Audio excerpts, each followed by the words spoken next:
Life of Julie Andrews by Mike Wilkinson. Julie Andrews was born on October 1st, 1935 in Walton-on-Thames, Surrey, England, to parents Barbara Ward Wells, a lifetime career pianist, and Ted Wells, a local school teacher. Their marriage was short-lived, as on the verge of World War II, Barbara and Ted divorced, and Barbara remarried Ted Andrews, who was a professional singer. Barbara aspired to a career on stage, so it was a match made in heaven to marry a singer. The new marriage proved to be the beginning of a lifetime career in musical performance for Julie. Ted Andrews gave the little girl her first singing lessons and was immediately impressed with the child's strong voice, large vocal range, perfect pitch, and precocious musical ability. When Julie turned 8, she began to learn under Lillian Stiles Allen, who was a prominent concert singer. Stiles Allen built Andrews' strong base of perfect diction she was known for throughout her career, in addition to an operatic repertoire, which also became the foundation for Andrews' entire career and body of work. In 1946, at the age of 8, Andrews began her career in music as a child star on a BBC variety radio show, singing a duet with her stepfather Ted. This proved to be a huge opportunity which catapulted her into the limelight of musical performance. Shortly after, she was performing as a solo artist on multiple stages throughout England, entertaining commoners and royalty alike. It was at one of these shows that prominent theater managers and producers began to take notice of Andrews' raw talent and skills. At age 12, she was cast in the musical revue Starlight Roof, which ran in London for more than a year. Andrews continued to make appearances and perform on various British radio shows throughout her teenage years, as well as branching out into traditional British Christmas pantomime shows. She would star in various roles throughout her time, such as Little Red Riding Hood or different princesses from other children's stories and fables. At a pantomime cast as Cinderella, Andrews was again discovered by a prominent musical producer, American Cy Fior, as well as songwriter Sandy Wilson. Through this professional connection, at age 18, Andrews signed a one-year contract to perform in the first of many musicals, The Boyfriend. Fior and Wilson were looking for a lead with a British background to bring the flavor of London production to Broadway. The Boyfriend was an immediate success.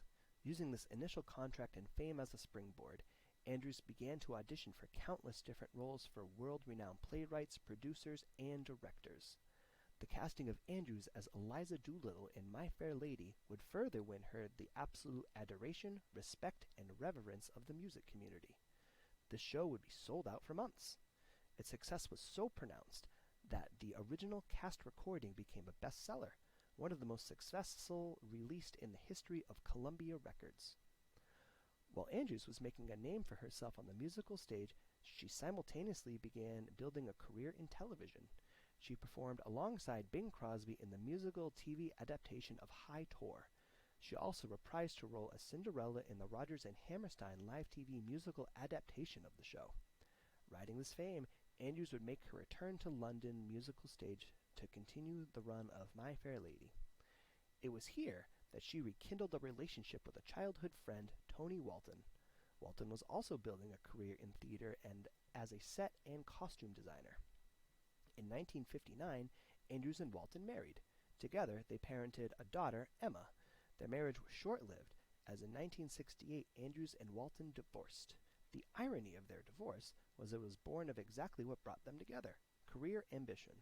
Both Andrews and Walton were building careers in different directions, and it drove a wedge between them that could not be overcome.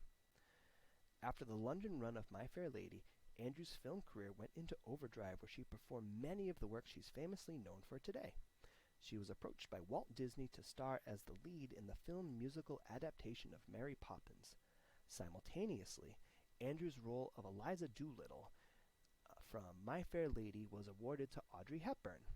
Although it was extremely disappointing to not reprise her role, this did not derail Andrews, her career ambitions, or overall success.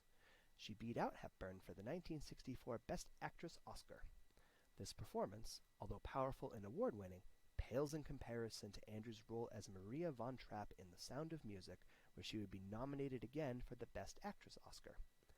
The film would also win Best Picture of the Year. Through the 1960s, Andrews will go on to star in many other films, working alongside iconic figures such as Alfred Hitchcock and Paul Newman.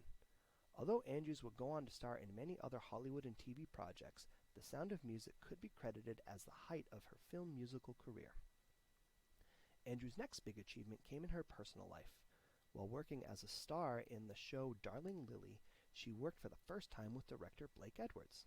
This proved to be a fateful encounter, as in 1969, the couple were joined together in a marriage spanning 41 years. Andrews and Edwards also collaborated on 7 films during their marriage with varying success. These included Darling Lily, S.O.B., Victor Victoria, as well as others, which earned Andrews an Oscar nomination for Best Actress and was later turned into a stage show.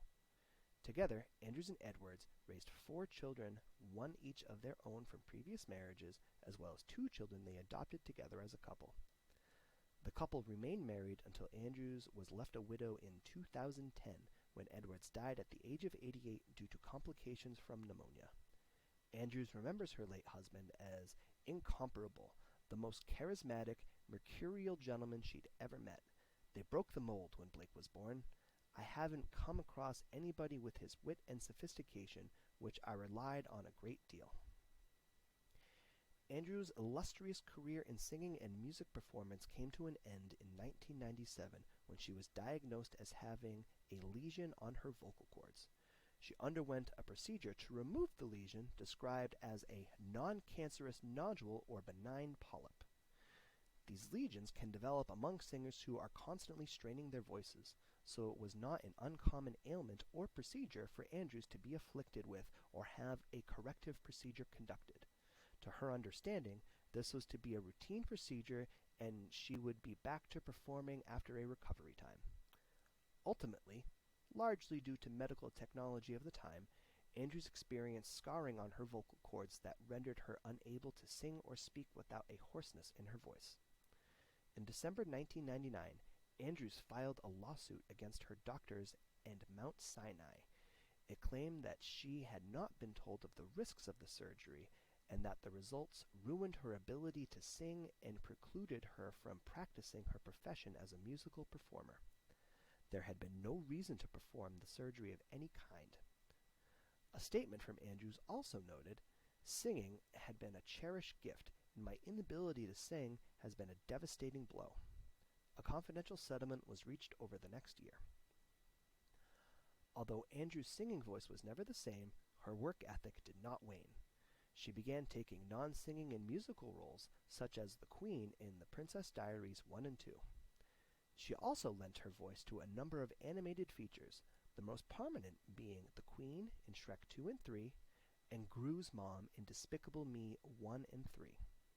Most recently, Andrews lent her voice to Netflix's Bridgerton as Lady Whistledown. Over Andrews' highly decorated career, she has amassed a total of 44 award nominations with 36 wins.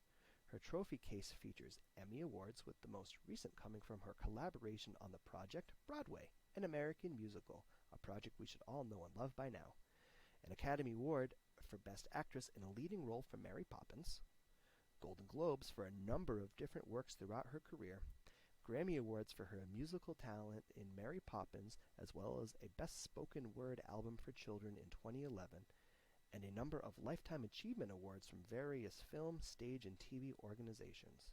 She also boasts a star on the Hollywood Walk of Fame since 1979. Julie Andrews has truly lived a long, fulfilling life, both personally and professionally. Her contributions to Broadway, British stage and radio, TV, and film have furthered each of these industries in incalculable ways. Music, film, and general pop culture from the 1940s to today owe an extreme debt of gratitude to Andrews for her long performance career.